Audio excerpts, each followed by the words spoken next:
Welcome to Ride and Rally with Fix My Hog, brought to you by Dennis Kirk. We ship today.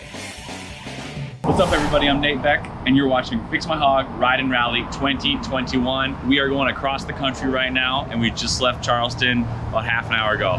Now, you might be wondering why I'm coming to you in the opening part at a gas station.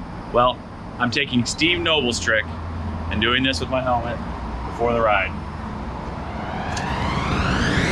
It's 95 degrees out here, so we had to get a little frosty. So we're gonna get suited up, and we'll see you from the road.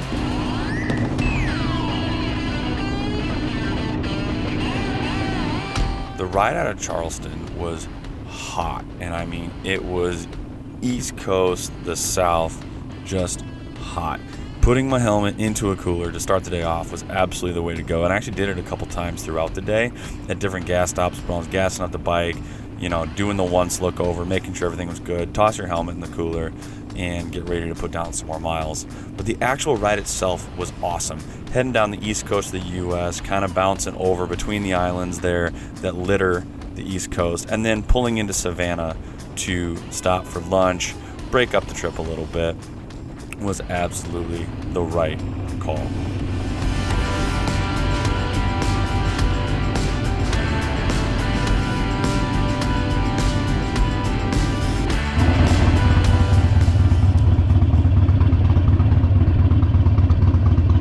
All right, so we made a pit stop in Savannah to stretch our legs, and we are going to hop on the bike, and we're gonna go through some of the historic squares here in Savannah, with the first one being Chippewa Square. Chippewa Square became internationally famous in the movie Forrest Gump.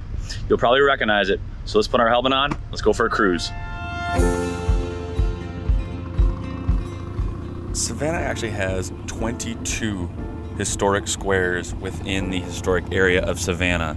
Savannah was built and founded in 1733, and it's one of the most gorgeous areas in the U.S. The town is killer, the architecture is killer, and I love that. I'm a big Forrest Gump fan, and I loved that I was able to see where the famous bus stop scene was filmed. And actually, I didn't know this, that they actually made the bus stop. There's actually not a bus stop there, it's just a space where cars park, and they actually put the bench there and shot it right there in Chippewa Square. And it was just awesome seeing that. Of course, cruising around under the mossy oaks on a Harley was awesome. And you can actually ride between all the different squares. And it just makes for like a great little day putt to check out the city with tons of restaurants, tons of things to do. But we had to get back on the bike, get back on the road, and put some miles down. Pulling out of Savannah, it was hitting the super slab and freeway bombing it down to St. Simons Island, Georgia, where I was going to stay the night that night. With the heat and everything, it was actually pretty nice. Normally I'd stay on back roads, but when it's that hot, keeping the speed up, keeping as much wind in my face was awesome. Definitely helped staying cool. Getting off the freeway though, pulling into St. Simons, it's a gorgeous southern, just very heavily wooded, green, lush road that gives you some awesome contrast to the freeway miles that you just did. St. Simons is a tiny little town on the coast, on a small island in Georgia, and tons of small restaurants, great little small boutique shops, hotels, that kind of stuff. Really a good place to sit back, kick it, and rest up. All right, so here in St. Simons Island by the lighthouse, it's awesome. So, traveling on a bike, sometimes it's great to go to big towns, sometimes it's great to go to small towns. I personally love mixing up both. So tonight we're gonna be staying here in St. Simons Island and, checking out small town America. Again, we started in small town America, we hit up Charleston, big city, and now we're back to small town America. So let's see what this town has to offer.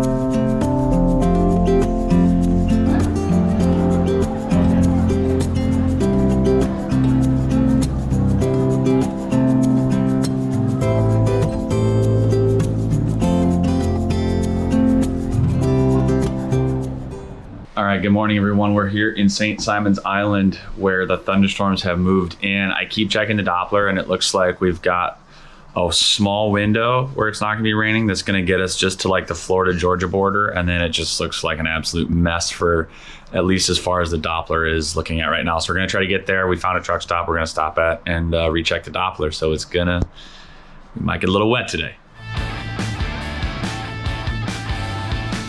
Heading out of St. Simons, I knew, because I checked the weather the night before, and I knew that there was a pretty big risk of bad thunderstorms moving through the area in the morning. So I got up early and I was just kept watching the Doppler and watching how the storms were tracking and developing, and it was two big purple nasty cloud storm systems, tons of rain, and this little tiny sliver of space, but it was the way it was angled, and I was moving forward to see what they were predicting, how it was going to move, and there was like this little pocket of dry in there that I was like, if I can time it right and leave at the right time, that it actually kind of followed along 95 heading down, and we made it with only honestly a few drops of rain. I've never gotten so lucky with rain. And then we pulled into St. Augustine and the weather was gorgeous. Did we ever luck out? That little band of no rain, we were able to ride I-95 all the way down, staying in that little band, traveling right between the clouds we got here. We're in St. Augustine and I got a whopping 3 raindrops to the face. So we are chalking that up to a win. It's gorgeous here today, sun's out. So we're gonna go check out the town. St. Augustine is the oldest continuously inhabited city in the U.S., being first settled in 1565 by the Spaniards. And one of the first things they did was build the Castillo de San Marcos. It's an awesome fort that you can go tour, and this fort actually protected the city and its inhabitants against other countries trying to take the area, pirates, looters, and they have a very open living museum there, and you can walk around and check it out. You can go upstairs on the gun decks and check out all the old cannons, which are all original, historic, and see the view. And it's actually a wonderful view of the city too, overlooking the colonial quarter, the inlet, the river. It's an absolute must stop for any history buff or anyone that's interested in checking out that part of the city's history.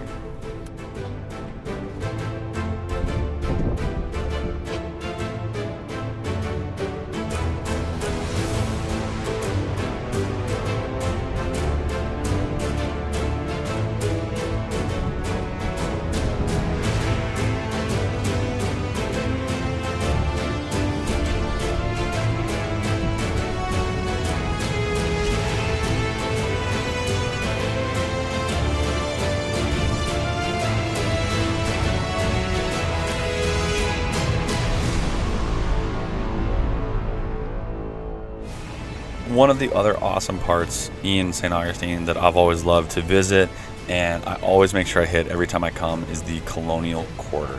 The Colonial Quarter was built back in 1963 as, again, a living museum depicting life in St. Augustine back in like the 1740s when Spain ruled much of the area.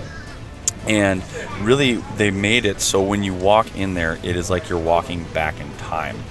Within the Colonial Quarter, there are some themed stores, but they also have a lot of restaurants that are awesome, as well as killer live music. And there you have it, folks, in coastal cities all the way down, riding down into St. Augustine. Fix My Hog Ride and Rally 2021, staying comfy, courtesy of the folks at DennisKirk.com. If you're looking to outfit your motorcycle, be sure to visit www.DennisKirk.com and stay tuned for the next episode when we finish this cross-country Harley trip and head in to Daytona Beach, Florida. So until next time, I'm Nate Beck. Ride safe, wrench safe. I'll see you on the road. For more information on products featured in this video, visit DennisKirk.com.